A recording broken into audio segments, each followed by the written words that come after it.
let me, Mr. Garg, ask you this question. And, this has again created a lot of stir on social media because the finance minister in his speech spoke about cryptocurrencies.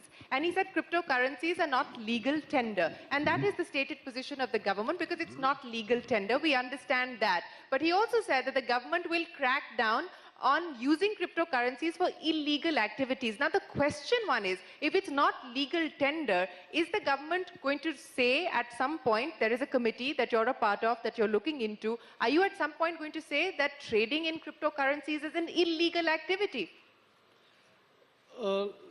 Let's not call them as cryptocurrencies, because that's what we don't believe that they are currency or coin. Okay. So we have used the expression crypto assets. Okay.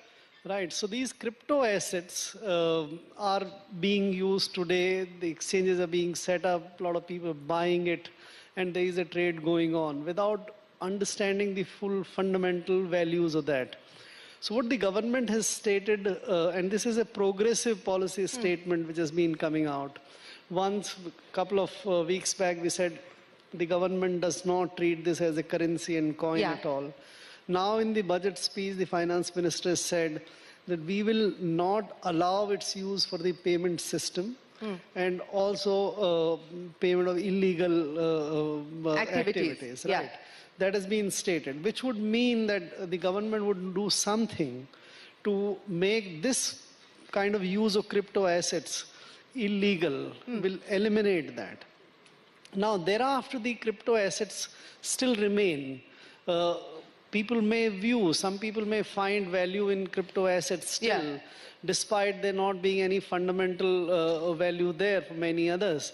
And that would require it to be sort of regulated in a way so that whatever transactions takes place in crypto assets for the part which is legitimate is regulated by the regulators. This becomes transparent. But isn't that part already transparent because they follow the KYC norms, and I understand that there's been notices that have been sent to people and there have been surveys and not raids that have been conducted. So can you explain to us what is the nature of regulation that you're looking at bringing in? Because I would imagine even the global markets are listening to what is happening here in India, because while we've seen a fair degree of volatility today, the prices of the Bitcoin, etc., have crashed quite significantly. So they are watching what India is doing as well, sir.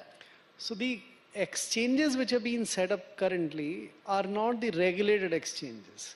Nobody regulates them. They are in a way self-set up, self-regulated kind of thing. There is no legal requirement, statutory requirement for effecting certain kind of KYCs and transactions. There is no record of those transactions which is done today.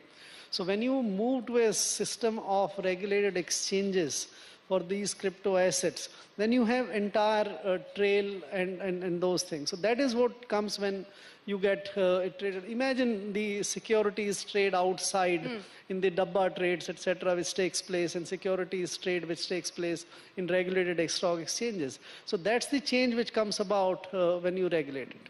Okay, so when can we expect the committee to finalize its recommendations? Because there was a previous committee as well which put out its recommendations, which was never made public. So when can we expect regulation on this front? We hope now that within this financial year, the committee would finalize its recommendations, and then it would require legal changes, it would require regulatory assignment to be made, which regulator would do it.